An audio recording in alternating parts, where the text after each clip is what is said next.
your other side. I hear you, Tim. It's just a question of finding the pink, I think. Tim Reynolds of the AP, congratulations.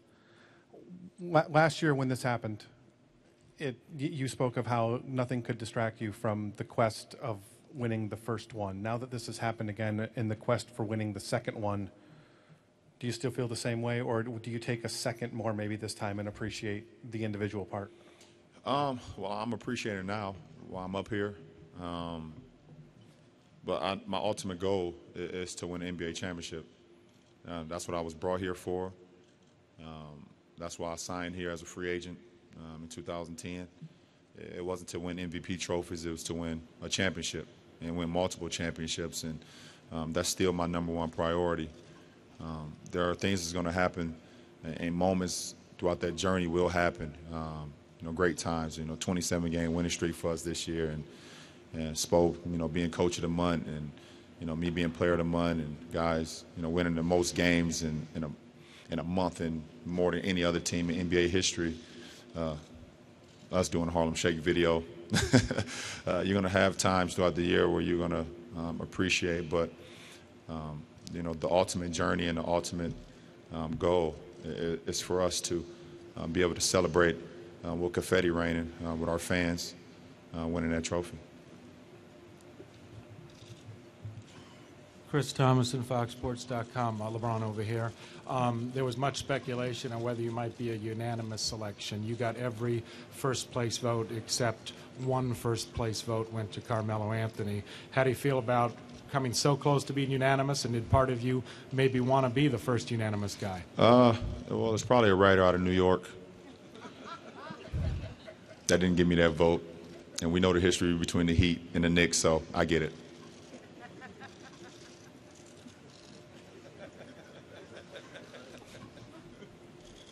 LeBron, right here.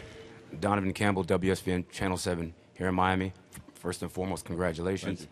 How have you maintained this sense of humbleness throughout all the success you've been having these past few years? I guess sitting back and understanding what I'm here for. I think inside the box, people look at me and say, well, I'm a great basketball player and I do some great things out on the floor. But I think I realize that I have even more of a meaning in my life, and that's to inspire kids, that's to inspire people around me to want to be better at whatever they do. And so that keeps me humble and everything that I do each and every day. You all right? You okay? Okay.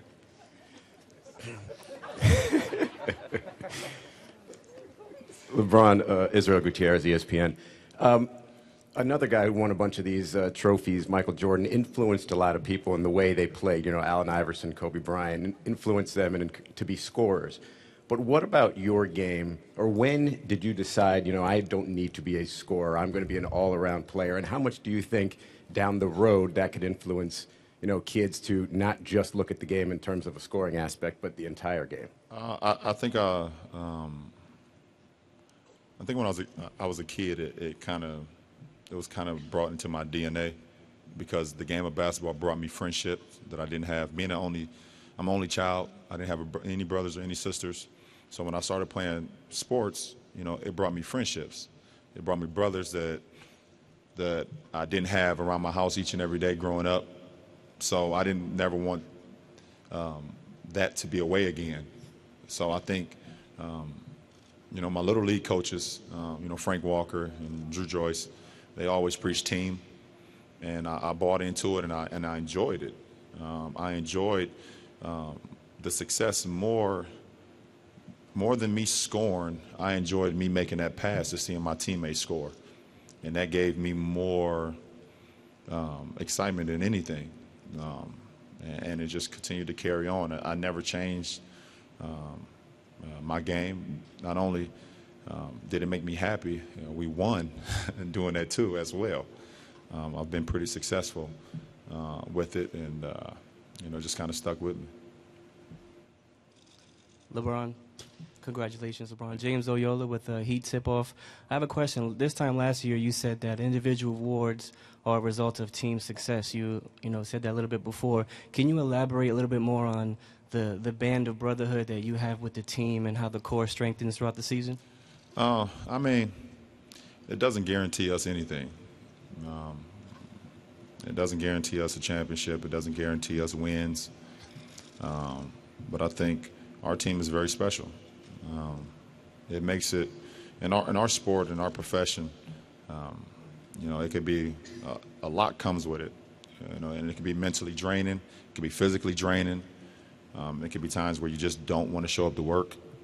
But when you have a group of guys like we have, we all buy into one thing, and that's winning and sacrificing for one another. But we also enjoy each other. So when you wake up, you're like, I can't wait to get there so I can see D. Wade, or I can see Ray, or I can see Richard, or Rio.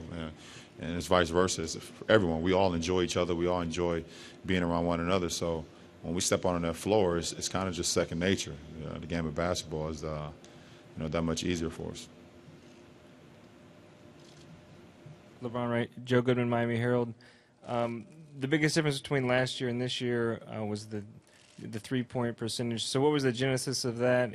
At the beginning of 2012, you really didn't want to go outside at all. You focused everything inside, and then you stepped out this year and shot the great percentage. What was the reasoning for that? Well, I thought in the year that we lost the finals, I didn't do a great job of capitalizing on mismatches and things that I could have done using my strength and my speed. So I went into that summer saying I'm strictly just going to work in the post. That's all I'm going to do. I'm going to seek out Akeem Olajuwon, which you all guys all know about. I'm going to take that and go back to my hometown, and I'm going to stay in the gym, and I'm going to work on it each and every day, twice a day. Once I was able to feel comfortable with doing that, I brought it into a game situation last year, and I did it all season. And I didn't want to be on the perimeter because I wanted to continue to use what I've done in my workouts and implement it into a game situation. I was able to carry that all throughout the season.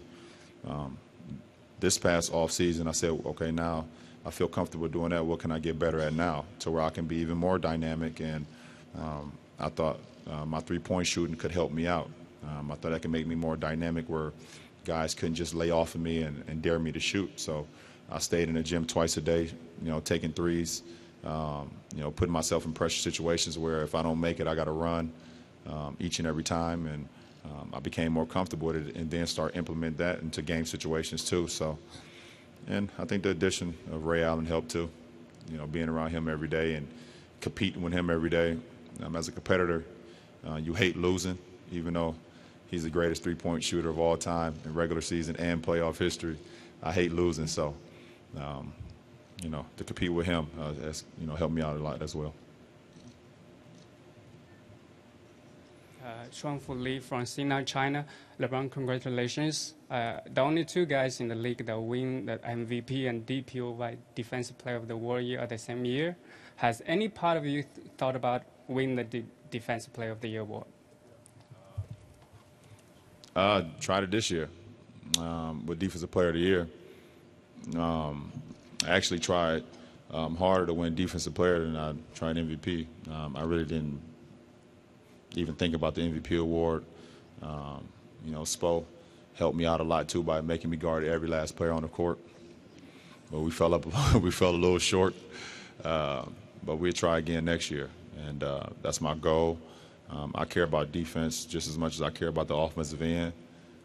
I believe I can guard every position in the NBA, every player in the NBA. It's just how I feel, and But at the end of the day, we'll see. We'll see what happens with that.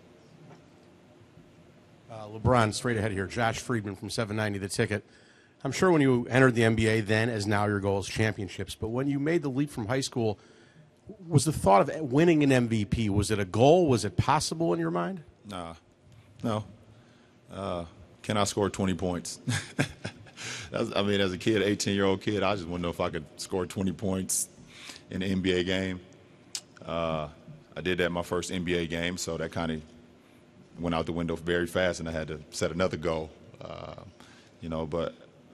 always believed that I was making the jump from high school to the NBA because I knew I can compete at the highest level. I knew I can compete with the men.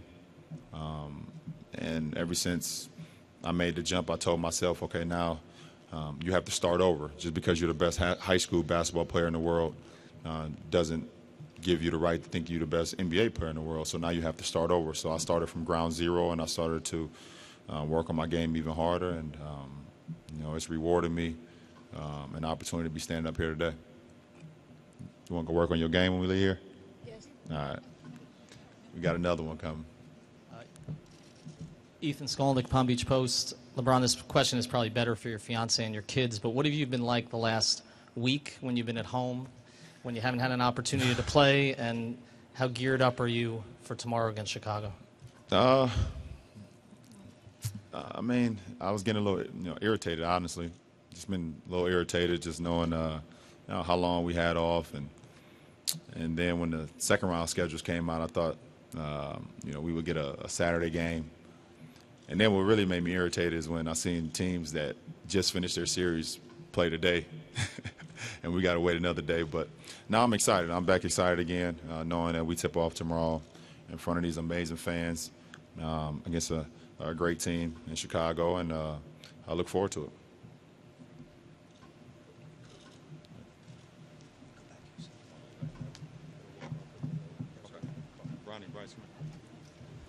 Once again, congratulations to the 2012-2013 Kia NBA MVP.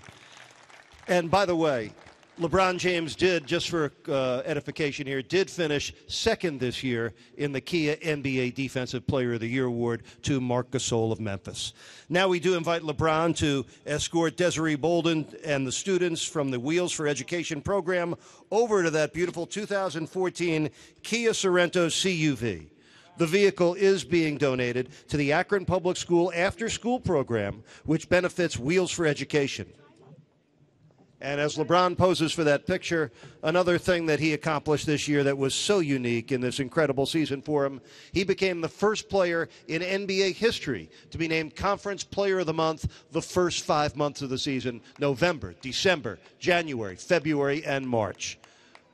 Well-earned and well-deserved, his fourth MVP award, his fourth Kia NBA MVP. LeBron now making his way over to the... Well, congratulations to LeBron James on a fourth Kia NBA Most Valuable Player Award, fourth in 5 years. He's only the second player to win 4 in 5 years, joining the great Bill Russell. Not a unanimous selection. 120 of 121 first-place votes, as Carmelo Anthony was given a first-place vote and LeBron a second-place vote. So, congratulations. We'll hear from LeBron tonight on Game Time.